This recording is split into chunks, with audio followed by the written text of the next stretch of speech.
அனைவருக்கும் வணக்கம். மிதுன ராசினியர்களுக்கு மகா ராஜயோக பலன்கள் கிடைக்கக்கூடிய ஒரு தருணமாக தான் இந்த கார்த்திகை மாதம் அமைய இருக்குதுங்க. இந்த மாதத்தை பொறுத்தவரை குலதெய்வத்தினுடைய அருள் நிறைந்து உங்களுக்கு கிடைக்க இருக்குதுங்க. அந்த வகையில மிதுன ராசினியர்களான உங்களுக்கு என்ன மாதிரியான நன்மைகள் எல்லாம் ஏற்பட இருக்கு, கிரக நிலைகளின் ரீதியாக அமையிருக்கும் சாதகங்கள் என்ன, பாதகங்கள் என்ன, மேலும் என்ன மாதிரியான நன்மைகள் எல்லாம் உங்களுடைய வாழ்வில் ஏற்பட இருக்கு, இந்த கார்த்திகை மாதத்தை பொறுத்த வரைக்கும் கிரகங்களுடைய சஞ்சார நிலைகள் என்ன என்று பார்க்கும்போது, இந்த கார்த்திகை மாதத்தை பொறுத்த வரைக்கும் கிரகங்களுடைய சஞ்சார நிலைகள் என்ன என்று பார்க்கும்போது, கடகத்தில் குரு பகவானும், சிம்மத்தில் கேதுவும், அதே போல் துலாம் ராசியில் சுக்கிரனும் புதன், விருச்சக ராசியில் சூரியனும் செவ்வாயும், கும்பத்தில் சனியும் ராகுவும் இணைந்து சஞ்சரிக்கின்றன. இந்த கிரகங்களுடைய சஞ்சார நிலைகளின் காரணமாக மிதுன ராசினியர்களுடைய வாழ்வில் குடும்ப சூழ்நிலை ரீதியாக உத்தியோகம், தொழில், வியாபாரம், கலைத்துறை,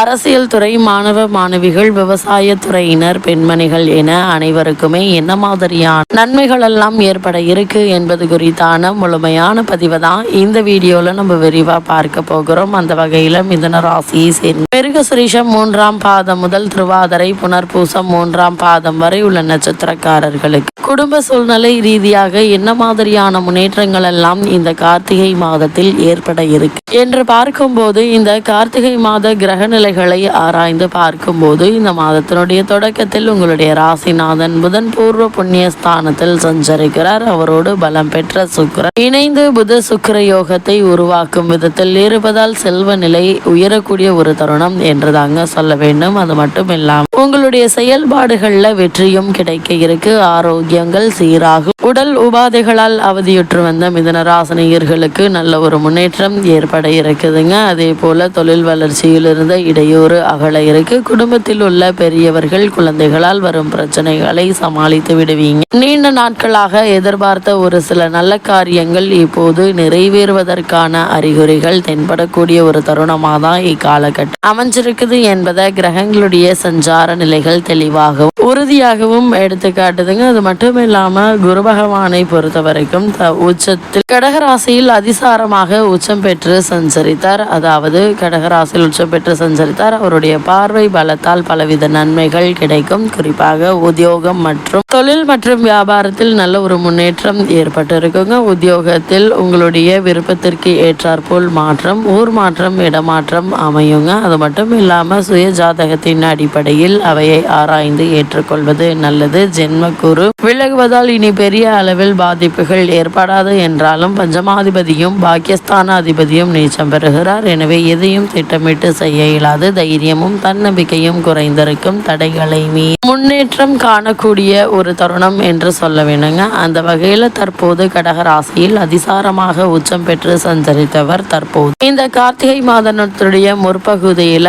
வக்ரம் பெறுகிறாருங்க. உங்களுடைய ராசிக்கு 2ஆம் இடத்தில் உச்சம் பெற்று சஞ்சரிக்கிறார். எனவே தனஸ்தானம் வலுவடைகிறது. ஆனால் அவர் இத்தருணங்கள்ல வக்ரம் பெறுகிறாருங்க. எனவே வருமானம் தட்டுப்பாடுகள் வரலாம். அதனால் கையில் உள்ள பணத்தை கவனமாக செலவு செய்வது நல்லது. ஆரம்பத்திலேயே திட்டமிட்டு செலவு செய்வது தேவையில்லாது பண பிரச்சனைகள் வராமல் இருக்க உங்களுக்கு உறுதுணையாக இருக்குங்க. தசாபுக்தி பலம் இழந்திருந்தவர்களுக்கு கடன் கை மாற்று வாங்கும் சூழல் உருவாகும். உத்தியோகத்தில் உள்ளவர்கள் நல்ல பொறுப்பில் இருந்து நீக்கப்பட்டு சாதாரண பொறுப்பிற்கு மாற்றப்படலாம். அதனால் கவனமாக இருப்பது நல்லது. குடும்பத்தில் பல பிரச்சனை மீண்டும் தலை தூக்க இருக்கு. விட்டு கொடுத்து செல்வது மிக மிக அவசியம் என்பதை கிரக நிலைகள் மீண்டும் மீண்டும் அறிவுறுத்துதுங்க. அதே போல் இந்த கார்த்திகை மாதத்தை பொறுத்த வரைக்கும் துலாம் ராசியில் சுக்கிரன் சஞ்சரித்தாருங்க. இதனால் புத ஆதித்ய யோகமும் புத சுக்கிர யோகமும் ஏற்படுகிறது. இதுவரை நீச்சம் பெற்ற இப்போது சொந்த வீட்டில் சஞ்சரித்த போது நல்ல வாய்ப்புகள் இல்லம் தேடி வந்திருக்கும். நம்பிக்கைகள் அனைத்தும் நடைபெற்று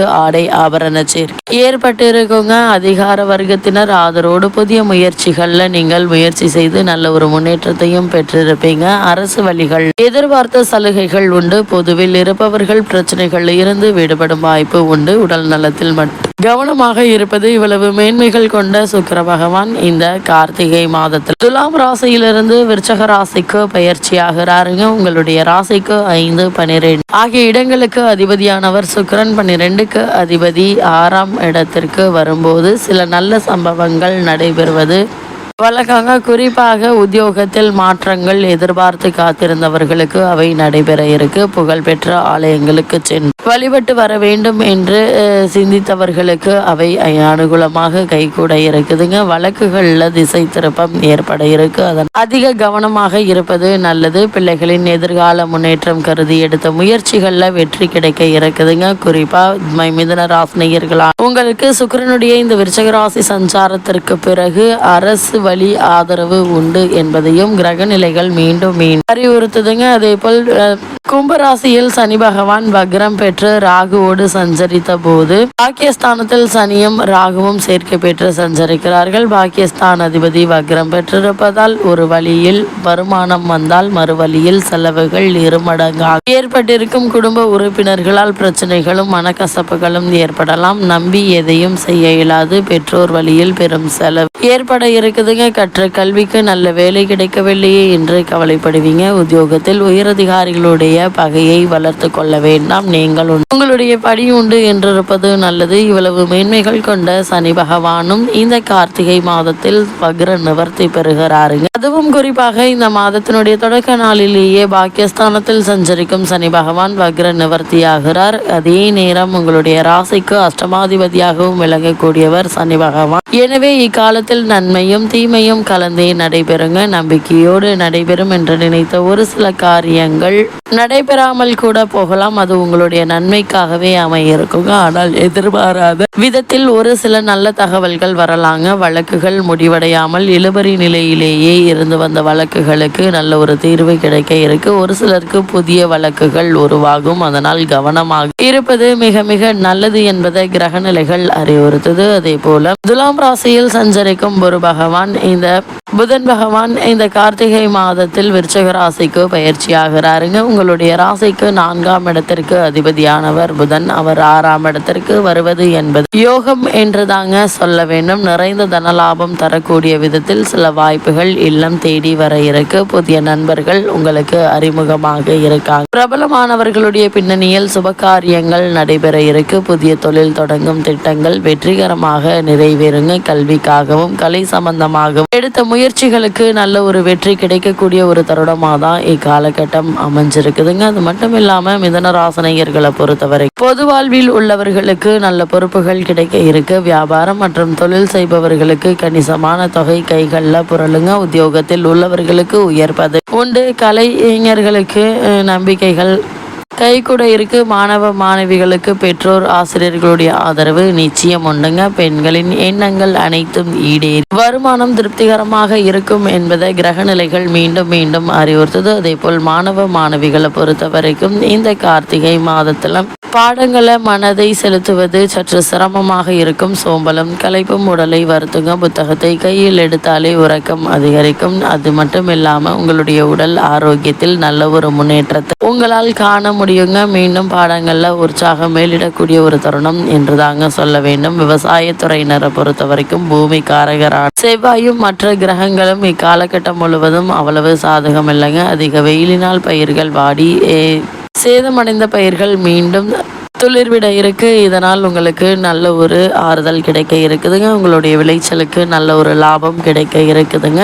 இதனால் பழைய கடன்களை அடைத்து நிம்மதி பெறுவது மட்டுமில்லாமல் குடும்பத்தார்களுடைய தேவைகளை பூர்த்தி செய்யக்கூடிய அளவிற்கு லாபம் உங்களுக்கு கிடைக்க இருக்கு. பெண்மணிகளை பொறுத்த வரைக்கும் பெண்களின் நலன்களுக்கு பாதுகாக்கும் சுக்கிரன் குரு ஆகிய இருவரில் சுக்கிரன் ஒருவரை உங்களுக்கு சாதகமாக சஞ்சரிக்கிறார். அதனால் பல முன்னேற்றங்கள் ஏற்பட இருக்குதுங்க. இந்த மாதத்தை பொறுத்த வரைக்கும் மிதுன ராசினியர்களுக்கு கிரக நிலைகளின் ரீதியாக கூறப்படும் பரிகாரம் என்ன என்று பார்க்கும்போது செவ்வாய்க்கிழமை செவ்வரளி மலர் சாற்றி முருகப்பெருமானை வழிபடுங்க. எண்ணற்ற நன்மைகள் உங்களுடைய வாழ்வில் ஏற்படும்.